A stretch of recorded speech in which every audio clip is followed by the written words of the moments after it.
Hello, everyone. My name is Brendan Mark. That noise you're hearing is my middle name. And welcome to Thranta Thursday on Page Turners They Were Not, my Star Wars podcast. We are continuing our prequel week, and no, this is not an April Fool's Day joke. With today a discussion on what I believed and what many fans believed we would see in the prequels before they were released. Let's begin. I was born in 1985, 2 years after the release of Return of the Jedi.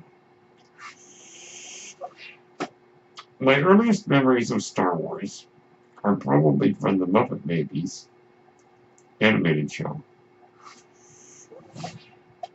which I believe I saw the Star Wars episode before I ever watched the movies. So there was that, and then there were the movies themselves. I don't remember the first time I watched the Star Wars movies. But I do remember some of the perceptions that I had when I was a kid. One of the most iconic images in my mind is the unmasking of Darth Vader. We see an old, battered, and broken man who has let go of the hate that was driving him, or indeed keeping him alive. That image of that pale face with those scars is burned into my memory. Like many kids, that was intriguing. In my mind, the way it was in a lot of other kids' minds, is the question, and this is probably true of adults as well, how did this guy come to be there? What choices did he make that brought him to this low state?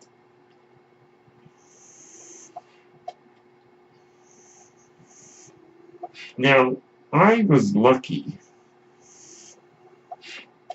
to grow up in the 1990s when Star Wars fandom was rekindled.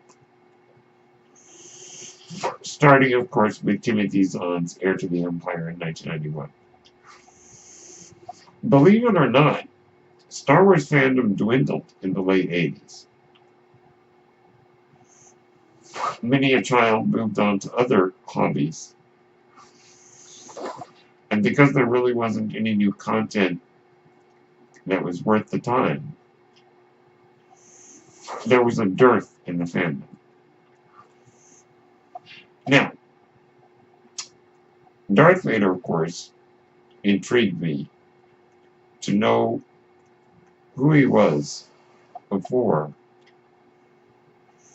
he put on the mask and became a villain. We have some little hints in the movies, but I was just intrigued about how he got into that suit.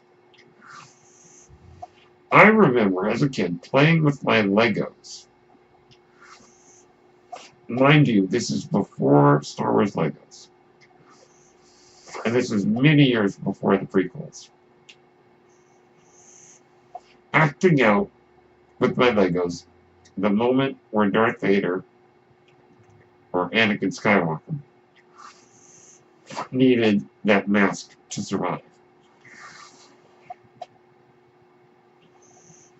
Now, I don't remember the exact details of what I imagined with my Lego figures. But I seem to recall that he had actually been in a fight with the Emperor and was defeated, and that's why he needed it. That's what I imagined. Now, this probably would have been because I was really too young to catch all the little details they threw out in the original films, though they never said that that wasn't the case. The movies didn't say anything about how he got to be in that suit. So I remember that. Now, another thing that really caught my attention was the concept of the Clone Wars. We get, I think, 2 mentions of the Clone Wars in the original film. We know that Obi-Wan fought in them. And we also know that Anakin Skywalker, well, fought in them. We do learn that. And we also learn that Obi-Wan Kenobi had served Leia's father, Bail Organa, during the Clone Wars. But we didn't really know what the Clone Wars were.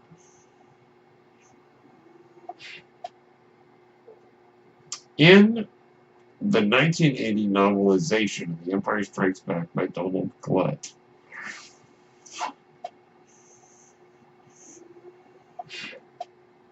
I do believe that it had been written, I think in that case that Boba Fett was a Mandalorian, but also in a book called the Galactic Empire Scrapbook, which I owned, by the way. It said that the Clone Wars were fought between the Jedi and the Mandalorians.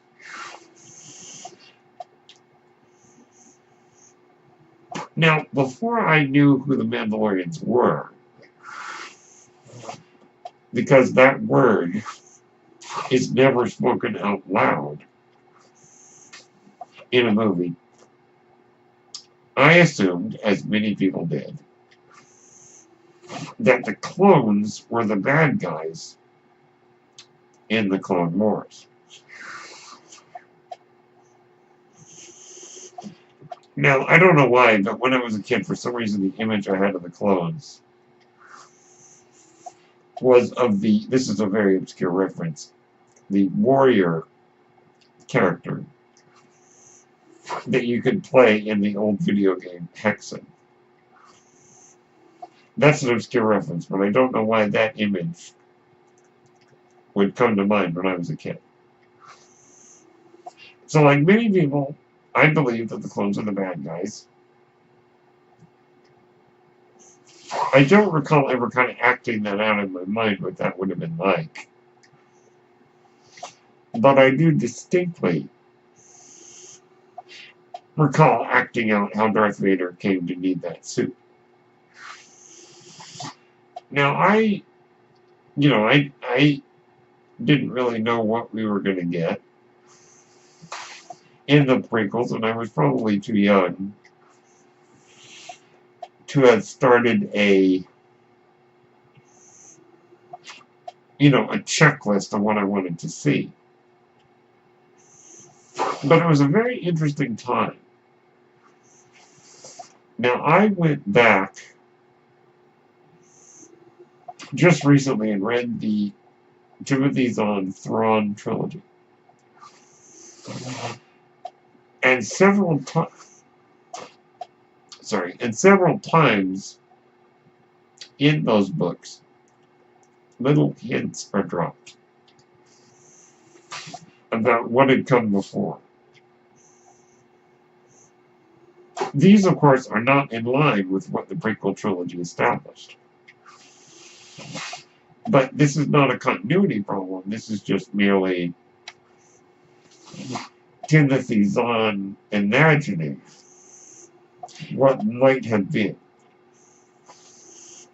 Also, it's not a continuity problem because I think we can all rest assured that George Lucas, as much as he might like to say otherwise, did not have any idea where he was going. Or, well, let me take that back. Did not really have a very solid idea where he was going with the prequels. So, of course, in Attack of the Clones, we learned that the clones are actually the good guys. And fought on the side of the Republic under the command of the Jedi Knights. Now, this certainly came as a bit of a surprise to a lot of fans. But I think that it was interesting to see that a lot of what we thought was going to happen didn't turn out the way we thought. But it was a very interesting time, and I kind of miss those days when there were really only the 3 original movies, and so the imagination, my imagination, active as it is, could go anywhere. And I think that's part of the fun of it. I like the idea of Star Wars throwing out little hints, little threads, that sometimes get a full-on answer in a movie or a book or a comic or a video game, or sometimes don't get answered at all and leaves it up to our imaginations. I had a very active imagination. I kind of miss those days. I didn't have a whole lot of things that I thought we would see in the prequels, but I just thought it would be fun to share with you some of my childhood imaginings. Let me know what some of yours are. You can follow me on YouTube at Tasty Waffle. You can follow me on Twitter at BrennanBlue, BRENNENBLUE. On Facebook at Brennan Marr. And of course, please subscribe to this podcast if you enjoy it. Thank you so much for tuning in. My name is Brennan Marr. That noise you hear is my ventilator. And thank you for tuning in to Thranta Thursday on Page Turners They Were Not, my Star Wars podcast. May the Force be with you.